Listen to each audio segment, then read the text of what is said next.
I want to thank Ed Gillespie for leading our party so well.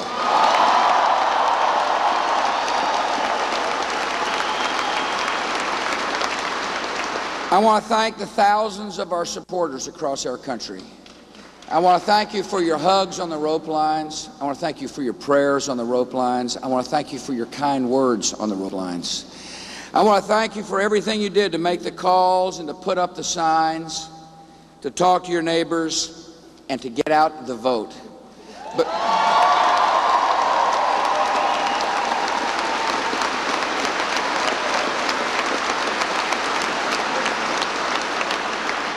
And because you did the incredible work, we are celebrating today.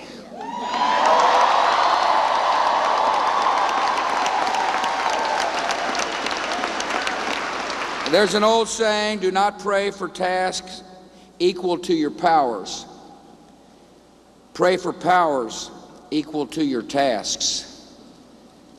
In 4 historic years, America has been given great tasks and faced them with strength and courage.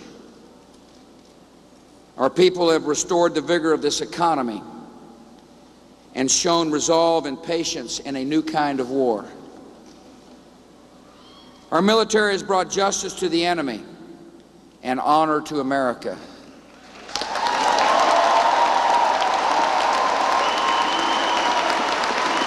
Our nation has defended itself and served the freedom of all mankind. I'm proud to lead such an amazing country, and I'm proud to lead it forward.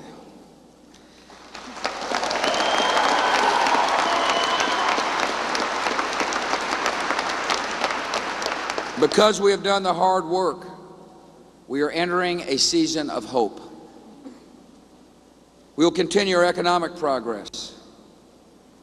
We'll reform our outdated tax code. We'll strengthen the Social Security for the next generation. We'll make public schools all they can be. And we will uphold our deepest values of family and faith. We'll help the emerging democracies of Iraq and Afghanistan.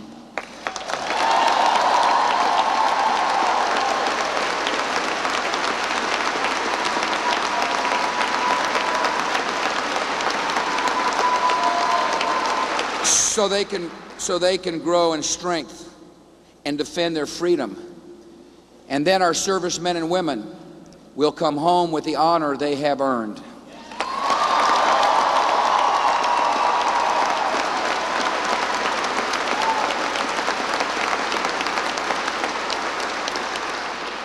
With good allies at our side, we will fight this war on terror with every resource of our national power, so our children can live in freedom and in peace.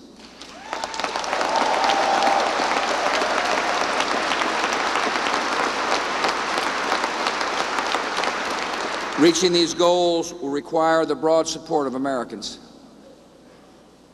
So today I want to speak to every person who voted for my opponent. To make this nation stronger and better, I will need your support, and I will work to earn it. I will do all I can do to deserve your trust. A new term is a new opportunity to reach out to the whole nation. We have one country, one Constitution, and one future that binds us.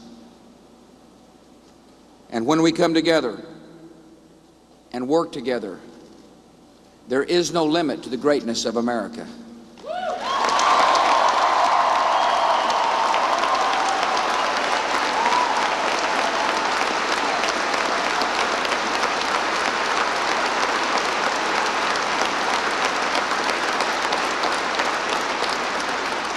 Let me close with a word of the people of the state of Texas.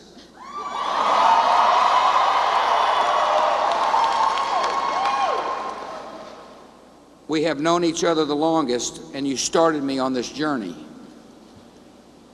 On the open plains of Texas, I first learned the character of our country, sturdy and honest, and as hopeful as the break of day. I will always be grateful to the good people of my state, and whatever the road that lies ahead, that road will take me home. A campaign has ended, and the United States of America goes forward with confidence and faith. I see a great day coming for our country, and I am eager for the work ahead. God bless you, and may God bless America.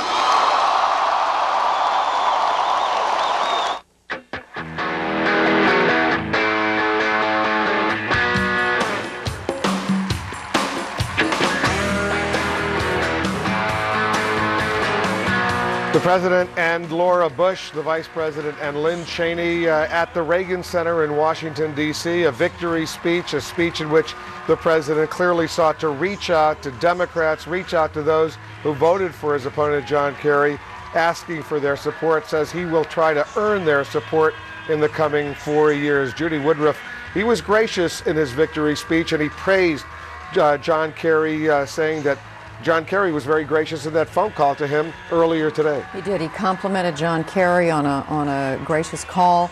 And Wolf, I think, those words the president spoke, very brief comments, were eloquent. He said, we have one country, one constitution, and one future that binds us together. And he said, when we come together and work together, there's no limit to the greatness of America. We've been sitting here talking about the political divide in this country.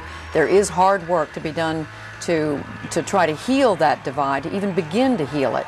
But I think these words from the president will go a long way toward at least getting that underway. Let me draw a contrast between what the president faced 4 years ago and now, because it's striking. 4 years ago, he faced a relatively sunny, tranquil climate. Country at peace, seemingly invulnerable, with the biggest domestic problem, what to do with trillions of dollars in surplus. But he faced a tough political terrain. He'd lost the popular vote. He faced an evenly divided Senate, and half the country thought maybe he didn't even deserve to be president. This time, the president faces a war in Iraq that has a lot of problems ahead, the reality of terror that has struck us as never before, trillions of dollars in deficits, but his political terrain is much sunnier. He won a 3.5 million popular vote plurality. Nobody can argue that he didn't win re-election. He faces a more Republican Senate and a Republican House, much more favorable than before. So the contrast between the difficulty of his task and the political support that he has could not be more striking. John King is at the White House watching this. This was a very well-written speech, John, with several very well-written lines, memorable lines, I would dare say, as he begins his second term in office. And Wolf, very much a signature of George W. Bush, what you saw in this speech. The president is well aware he did win a majority. He does believe he has a mandate to govern, but he does know the country is divided about whether he should have gone to war in Iraq in the first place and whether he has a sufficient plan to win the war in Iraq and win the peace in Iraq now. The president, though, voicing confidence, looking forward, not looking back. That is a trademark of George W. Bush. Also consider the moment. This president, on his first day in office 4 years ago, went into the Oval Office with his father. There was a signature photograph at the time, a fabulous father-son moment. He walked into the Oval Office again with his father this morning. This president was furious when his father lost back in 1992. He believed the wrong man won that election. This president, as he walked into the Oval Office this morning, knowing he would have a second term, was with his father. He tends to choke up when he talks of his parents and he talks of the troops. We saw that from this president today. And as we've been talking about all day, promising outreach, promising to try to reach out to Democrats. They believed in this term, once they looked at the political environment, they could not do that as much. If they wanted to get re-election, they believed they had to run a very loyal Republican-based strategy. This president has no more campaigns ahead. It will be interesting to see how he tries to govern in the second term. All right, John. Dana Bash is inside at the Reagan Center, where there are a lot of excited Republicans. A lot of excited Republicans, no doubt. And just a couple of atmospheric observations. The president came in to hail to the chief, and as we all know, those of us who cover the president, he doesn't do that very often at all. He doesn't like to do that, but this is obviously a very special occasion, and so that is the tune that we heard him coming into. Going out, you hear behind me, or you hear the music now, Brooks and Dunn, Only in America. This is his signature campaign song. This is what we heard at every single rally, so sort of a nice bookend to the president coming in for a second term and going out for his campaign, his last campaign song. One other thing that I noted is that the word mandate was not uttered by the president. It was uttered by the vice president. The vice president made clear that they do believe, unlike 4 years